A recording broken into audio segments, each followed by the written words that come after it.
ക്ലാസ്സിൽ ഡിസ്കസ് ചെയ്യാനായിട്ട് പോകുന്നത് സൈക്കോളജിയുടെ next ചാപ്റ്ററായ aesthetic development.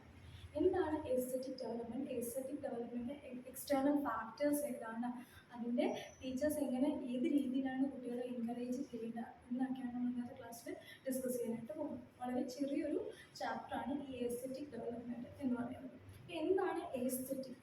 Aesthetic means beauty, അല്ലെങ്കിൽ ഭംഗി എന്നൊക്കെ നമുക്ക് മലയാളത്തിൽ പറയാം. എസ്തെറ്റിക് ഡെവലപ്മെൻറ്റ് എന്ന് പറയുന്നത് ഭംഗിയാണ്. കൂടുതലായിട്ടും കുട്ടികൾക്ക് ഒരു കാര്യത്തിൽ കൂടുതലും എന്താ പറയുക, ഓരോ വർക്ക് ചെയ്യുമ്പോൾ കുട്ടികൾക്ക് വൃത്തിയുണ്ടോ, അല്ലെങ്കിൽ സംഗീതത്തിലായാലും നൃത്തത്തിലായാലും ആ കലയോടൊരു ഇഷ്ടം, അതായത് ഭംഗി എന്നൊക്കെ നമുക്ക് വേണമെങ്കിൽ എസ്തെറ്റിക് ഡെവലപ്മെൻറ്റ് എന്ന് പറയാം. ഈ എസ്തെറ്റിക് ഡെവലപ്മെൻറ്റിലൂടെ കുട്ടികളുടെ ഓരോ കാര്യങ്ങൾ, ഓരോ വളർച്ചയായാലും അതേപോലെ തന്നെ ഓരോ കാര്യങ്ങളുള്ള അപ്രോച്ച് ആയാലും എങ്ങനെ നമുക്ക് വർദ്ധിപ്പിക്കാൻ സാധിക്കും എന്നാണ് ഈ ഒരു ക്ലാസ്സിൽ ഡിസ്കസ് ചെയ്യാനായിട്ട് പോകുന്നത്. എന്താണ് എസ്തെറ്റിക് ഡെവലപ്മെൻറ്റ് എന്ന് ബുക്ക് മെൻഷൻ ചെയ്തിട്ടുണ്ട്. Aesthetic development is A dimension of education is concerned with developing A sense of appreciation for a beauty and creativity in various art forms such as music, visual arts, drama, literature, etc. സംഗീതമായാലും അതുപോലെ ദൃശ്യകല അല്ലെങ്കിൽ നാടകം, സാഹിത്യം തുടങ്ങിയ വിവിധ കലാരൂപങ്ങളിലേക്കുള്ള സൗന്ദര്യം അല്ലെങ്കിൽ എല്ലാം ഒരു കഴിവ് വളർത്തിയെടുക്കുന്നതിനെയാണ് നമ്മൾ എസ്തെറ്റിക് ഡെവലപ്മെൻറ്റ് എന്നുകൊണ്ട് അർത്ഥമാക്കുന്നത്. അതേപോലെ തന്നെ ഒരുപാട് എക്സ്റ്റേണൽ ഫാക്ടേഴ്സ് ഉണ്ട്, എക്സ്റ്റേണൽ ആസ്പെക്ട്സ് ഓഫ് ബ്യൂട്ടി.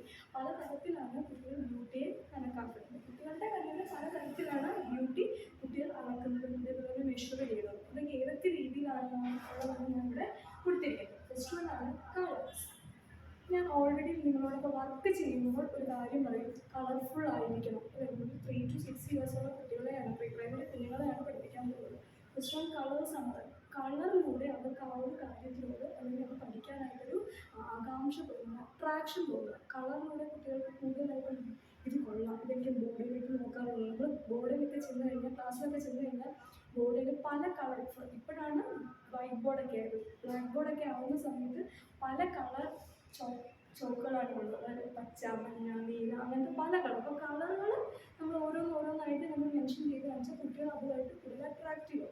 അതേപോലെ തന്നെ നമ്മളൊരു എക്യുപ്മെൻറ്റ് കൊണ്ടുപോയാൽ, ഒരു ഒബ്ജക്റ്റ് കൊണ്ടുപോയാൽ തന്നെ അത് നല്ല കളർഫുൾ ആയിരിക്കും. ഇപ്പോൾ ഒരു ചാർട്ട് പേപ്പർ ആണെങ്കിലും, നിങ്ങൾ ചെയ്യുന്ന വർക്ക്സ്, മോണ്ടിസോറിയിൽ ചെയ്യുന്ന വർക്ക്, മോണ്ടിസോറി പ്രാക്ടിക്കലിൽ ചെയ്യുന്ന കളർ കാർഡ് ആണെങ്കിലും നമ്പർ കാർഡ് ആണെങ്കിലും കുട്ടികളെ കൂടുതലായിട്ട് അട്രാക്റ്റ് ചെയ്യും. അതാണ് ഈ കളേഴ്സിലൂടെ പറയുന്നത്. ഇപ്പം വ്യത്യസ്ത നിറങ്ങളായിരിക്കും കുട്ടികളെയൊക്കെ കൂടുതലായിട്ട് ആകർഷിക്കുന്നത്. കളർഫുൾ ആയിട്ടുള്ള ഒബ്ജക്റ്റും അവരെ കൂടുതലായിട്ട് അട്രാക്റ്റ് ചെയ്യും. അല്ലെ, ഒരു നിങ്ങൾ ക്ലാസ്സിൽ ഈ കിൻഡർ ഗാർഡൻ, LKG UKG ക്ലാസ്സിലൊക്കെ കയറിച്ചെന്നാൽ കാണും ചുമരുകളിലൊക്കെ നല്ല രീതിയിൽ നല്ല ഡ്രോയിങ്സ് ആണെങ്കിലും നല്ല കളർഫുള്ളായിട്ട് പൂന്തോട്ടം, മിക്കി മൗസ്, അങ്ങനെ പല സാധനങ്ങൾ അവിടെ ആ ഭിത്തിയിലൊക്കെ വരച്ചിട്ടുണ്ട്. അത് പല കളറിലാണ്. അതുകൊണ്ടാണ് കുട്ടികൾ കൂടുതൽ കളറിനെ അട്രാക്റ്റ് ചെയ്ത് അവർക്ക് അതുമായിട്ട് പഠിക്കാനായിട്ടൊരു നല്ലൊരു മനസ്സ് അവർ ഉണ്ടാക്കിയെടുക്കുകയാണ് ഇതിലൂടെ ചെയ്തത്. നല്ല കളേഴ്സിൽ പറയുന്നത്. അടുത്താണ് സൗണ്ട്സ്. സൗണ്ട്സിൽ പറയുന്നത് ചില സൗണ്ട്സ് കുട്ടികൾക്ക് എന്താണ് പേടിയാണ്, ഭയങ്കര ഒച്ചയായിട്ട് കുട്ടികൾക്ക് പേടിയാണ്. അല്ലെങ്കിൽ ഒരു സംഗീതമോ അല്ലെങ്കിൽ ഒരു ഡാൻസിൻ്റെ താളം അങ്ങനത്തെയൊക്കെ ആണെങ്കിൽ കുട്ടികൾ കൂടുതലായിട്ട് അട്രാക്ട് ചെയ്യും. നമ്മൾ ABCD ഫസ്റ്റ് കുട്ടികളെ പഠിപ്പിക്കുന്ന ഏത് രീതിയിലാണ്? നമ്മളൊരു സോങ്ങിലൂടെയൊക്കെ പഠിപ്പിച്ചു കഴിഞ്ഞാൽ കുട്ടികൾക്ക് അത് വേഗം മനസ്സിലാവും, അല്ലേ? അപ്പോൾ നല്ല താളമുള്ള അല്ലെങ്കിൽ നല്ല ശബ്ദം, നല്ല കേൾക്കാൻ ഉച്ചത്തിലുള്ള ശബ്ദമല്ല, വളരെ നമുക്ക് കേൾക്കാൻ പറ്റിയ സ്വരത്തിലുള്ള സൗണ്ടൊക്കെ ആണെങ്കിൽ അവർക്ക് കൂടുതലായിട്ടും അതിനോടൊരു അട്രാക്ഷൻ തോന്നും. അടുത്തതാണ് ഷേപ്സ്, രൂപങ്ങൾ, അല്ലേ? നിങ്ങൾ ക്ലാസ്സിൽ ചെല്ലുമ്പോൾ ഫ്രൂട്ട്സ്, വെജിറ്റബിൾസ്, ആനിമൽസിലേക്ക് ഓരോ ഒബ്ജക്റ്റുകളായിരിക്കും കൊണ്ടുപോകുന്നത്.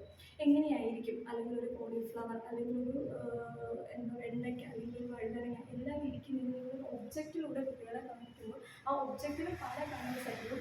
വെജിറ്റബിൾസിന് ഓൾറെഡി പല കളേഴ്സുള്ള വെജിറ്റബിൾസ് ഉണ്ട്. അപ്പോൾ അങ്ങനെ ബ്രിഞ്ചാൾ അങ്ങനെയൊക്കെയുള്ള കളർഫുൾ ആയിട്ടുള്ളത് കുട്ടികളെ കാണിക്കുമ്പോൾ ആ ഷെയ്ഡ്സ് കാണുമ്പോൾ കുട്ടികൾക്ക് അതുമായിട്ടൊരു അട്രാക്ഷൻ തോന്നും. അങ്ങനെയാണ് കുട്ടികളെ ബ്യൂട്ടി കണ്ടിട്ടായിരിക്കും കുട്ടികൾ എന്ത് ചെയ്യുന്നത്, കൂടുതലായിട്ടും പഠിക്കുന്നത്. ഇപ്പം ആനിമൽസിൻ്റെ ആണെങ്കിലും ബേർഡ്സിൻ്റെ ആണെങ്കിലും ഫ്രൂട്ട്സിൻ്റെ ആണെങ്കിലും വെജിറ്റബിൾസിൻ്റെ ആണെങ്കിലും ഒബ്ജക്റ്റിലൂടെ അല്ലെങ്കിൽ റുപങ്ങളിലൂടെ കുട്ടികളെ കാണിക്കുന്നതിന് ആണ് നമ്മൾ ഷേപ്സ് കൊണ്ട് ഉദ്ദേശിക്കുന്നത്. അടുത്തതാണ് ഋതം. ഋതം താളം, അല്ലേ? താളം നമ്മൾ മലയാളത്തിൽ പറയും. കുട്ടികളെ ക്ലാസ്സിലെ റൈംസ് ഒക്കെ നമ്മൾ പഠിപ്പിക്കും. ഓരോ ഇംഗ്ലീഷിലാണെങ്കിലും മലയാളത്തിലാണെങ്കിലും പഴഞ്ചൊല്ലുകൾ അങ്ങനെയുള്ള ഒരു പാറ്റേൺ ഒരു താളത്തിൽ പോയി കഴിഞ്ഞാൽ കുട്ടികൾക്ക് അത് ഭയങ്കരമായിട്ട് കേട്ടിരിക്കാനായിട്ട് ഇൻട്രസ്റ്റ് വരും. പിന്നെ നമ്മുടെ ഒരുപാട് ടീച്ചേഴ്സൊക്കെ വൈറലായിട്ടുണ്ട്. നമ്മുടെ ഫോണിൽ കൂടിയാണെങ്കിലും യൂട്യൂബിലും ഇൻസ്റ്റഗ്രാമിലും ഒക്കെ കൂടെ പല ടീച്ചേഴ്സ് കുട്ടികളെ പഠിപ്പിക്കുന്നത് പാട്ടുകളിലൂടെ ഈ തങ്കപ്പൂച്ചയും അല്ലെ മുട്ടുപൂച്ചയൊക്കെ ആയിട്ട് കുറേ കഥകളായിട്ട് കുട്ടികളെ പഠിപ്പിച്ചു കഴിഞ്ഞാൽ ആ താളത്തിനനുസരിച്ച് കുട്ടികളെ അങ്ങനെ പഠിപ്പിച്ചു കഴിഞ്ഞാൽ എന്തുണ്ടാകും, കുട്ടികൾ കൂടുതലായിട്ടും അതിനെ അട്രാക്ട് ചെയ്ത് ക്ലാസ്സിൽ വളരെ മൈന്യൂട്ടായിട്ട് അവർ ശ്രദ്ധിച്ചിരിക്കാനായിട്ട് ശ്രമിക്കുക. അത് എന്തുകൊണ്ടാണ് അതിനൊരു ബ്യൂട്ടി ഉള്ളത് കൊണ്ടാണ് കുട്ടികൾ കൂടുതലായിട്ടും അതിനെ ശ്രദ്ധിക്കുന്നത്. ഓക്കെ, അപ്പോൾ ഇത്രയാണ് എറ്റേണൽ ആസ്പെക്ട്സ് ഓഫ് ബ്യൂട്ടി. ബ്യൂട്ടിയുടെ എറ്റേണൽ ആസ്പെക്ട്സ് ആണ് ഇവ 4. ഓക്കെ, അതിനുശേഷം different ways to encourage children. എങ്ങനെയൊക്കെ കുട്ടികളെ നമ്മൾ ക്ലാസ്സുകളിൽ എൻകറേജ് ചെയ്യിപ്പിക്കുക, ഏതൊക്കെ രീതിയിലാണ് എൻകറേജ് ചെയ്യിപ്പിക്കുന്നത്? ഫസ്റ്റ് ഓഫ് ഓൾ നമ്മളിപ്പം പ്രീ പ്രൈമറി സെക്ഷൻ ആണെങ്കിൽ രാവിലെ അവർ ഒന്ന് ക്ലാപ്പ് ചെയ്യിപ്പിക്കും, ഒന്ന് ഡാൻസ് കളിപ്പിക്കും, ഒന്ന് ചാടിക്കും അല്ലെ. അവർ അങ്ങനെയൊക്കെ കൂടെ എക്സ്ട്രാ കരിക്കുലർ ആക്ടിവിറ്റീസ് ആഡ് ചെയ്തിട്ടാണ് കുട്ടികളെ കൂടുതലും ക്ലാസ്സിൽ നമ്മൾ പിടിച്ചിരുത്താനായിട്ട് ശ്രമിക്കുക. അതേപോലെ നമുക്ക് ഫുള്ളി നമ്മൾ 8ാം ക്ലാസ് 9ാം ക്ലാസ് പോലെ ആണ് നമ്മൾ കുഞ്ഞു കുട്ടികളെ കണ്ടാൽ അവർക്ക് ഫുള്ളൊരു റിലാക്സ് കൊടുക്കണം, ഉറങ്ങാനുള്ള ടൈമിൽ ഉറങ്ങാൻ കൊടുക്കണം. അതേപോലെ തന്നെ ഓരോ ആക്ടിവിറ്റീസും അവർക്ക് അവർക്ക് എൻ്റർടൈൻമെൻ്റ് ആയിട്ടുള്ള ആക്ടിവിറ്റീസ് ഒക്കെ വേണം പ്രൊവൈഡ് ചെയ്ത് കൊടുക്കാം. അപ്പോൾ എന്തൊക്കെയാണെന്ന് നമുക്ക് നോക്കാം.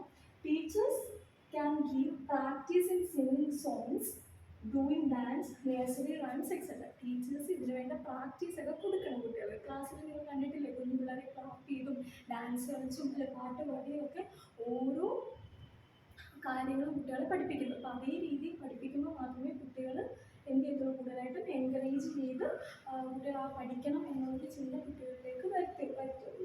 അടുത്തതാണ് she and he can take them out in place which are naturally beautiful. നമ്മളിപ്പോൾ കുട്ടികളെ പുറത്ത് വെച്ചാൽ ടീച്ചേഴ്സ് കണ്ടിരിക്കുന്ന ടീച്ചേഴ്സൊക്കെ ആണെങ്കിൽ കുട്ടികളെ പുറത്ത് കൊണ്ടുപോയി ഇരുത്തി നമ്മുടെ എൻവയോൺമെൻറ്റുമായിട്ട് നമ്മുടെ രീതിയിൽ ഇടപെടുത്തി എന്ത് ചെയ്യും, പഠിപ്പിക്കാനായിട്ട് ശ്രമിക്കും. കാറ്റത്ത് മഴയത്ത് അവർക്ക് ചില സമയം ഒരു 5 മിനിറ്റ് ഓടാനും ചാടാനും ഉള്ളൊരു സ്പേസ് നമ്മളെപ്പോഴും അവർക്ക് പ്രൊവൈഡ് ചെയ്ത് കൊടുക്കണം.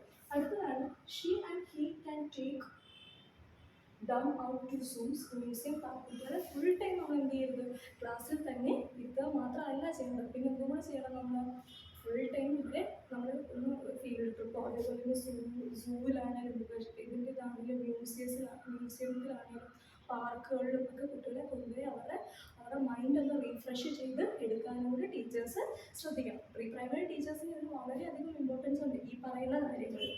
അതേപോലെ തന്നെ she and he can teach them gardening അല്ലെ. അത് എന്താ പറഞ്ഞിരിക്കുന്നത്, ഗാർഡനിങ് എന്താ പറഞ്ഞിരിക്കുന്നത്, ഗാർഡനിങ് എന്താ പറഞ്ഞിരിക്കുന്നത് അല്ലെ. പൂന്തോട്ടം നല്ല രീതിയിൽ പരിപാലിക്കാനും അതേപോലെ അത് വെള്ളം ഒഴിക്കാനും ചെടികളൊക്കെ നട്ട് വളർത്താനും ഒക്കെ കുട്ടികളെ കൂടുതലായിട്ടും എൻകറേജ് ചെയ്യിപ്പിക്കണം. അതിന് വേണ്ടിയിട്ടാണ് ഭാവി തലമുറയ്ക്ക് നല്ല ഒരു ഇതുണ്ടാകാൻ വേണ്ടിയിട്ട് ഇപ്പോഴും നമ്മൾ ആ ഒരു ശീലം കുട്ടികൾക്ക് ഉണ്ടാക്കി കൊടുക്കുക. അതേപോലെ തന്നെ she and he can encourage them to draw picture making beyond subject model.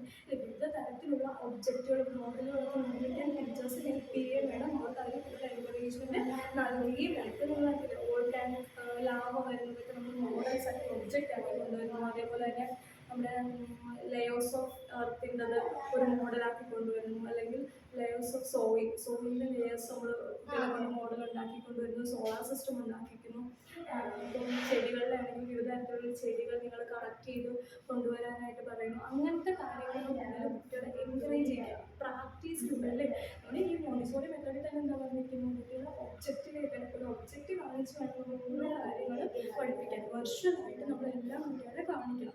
അല്ലാതെ ഇത് അല്ലെങ്കിൽ ഇത് ആണ് ഒരു പിക്ചർ കാണിച്ചിട്ട് കുട്ടികളെ നിങ്ങൾ മെൻഷൻ ചെയ്യാതിരിക്കാനാണ് മോണ്ടിസോറി മെത്തേഡിൽ തന്നെ പറയുന്നത്. ഇത്രയും കാര്യങ്ങളാണ് ഈ ഒരു എസ്തെറ്റിക് ഡെവലപ്മെൻറ്റ് അല്ലെങ്കിൽ ബ്യൂട്ടി എന്ന് പറയുന്നത് ഈ ഒരു ചാപ്റ്ററിലേക്ക് നമ്മൾ പറയുന്നത്. ഓക്കെ, അപ്പോൾ എന്തൊക്കെയാണ് നമ്മൾ പഠിച്ചിരുന്നത്, ഒരു എസ്തെറ്റിക് ഡെവലപ്മെൻറ്റ് എന്താണെന്ന് നമ്മൾ പറഞ്ഞു, എറ്റേണൽ ആസ്പെക്ട്സ് ഓഫ് ബ്യൂട്ടിയെ പറ്റി പറഞ്ഞു. Colours, sounds, shapes, rhythm and different ways to encourage children. എങ്ങനെയൊക്കെ കുട്ടികളെ നമുക്ക് എൻകറേജ് ചെയ്യിക്കാൻ പറ്റും. ഫുൾ ടൈം അങ്ങനെ ക്ലാസ്സിൽ ഇങ്ങനെ പഠിപ്പിക്കാൻ മാത്രമല്ലാതെ ഇങ്ങനെ ഏത് രീതിയിൽ നമുക്ക് എൻകറേജ് ചെയ്യാനായിട്ട് സാധിക്കും. ഇത്രയും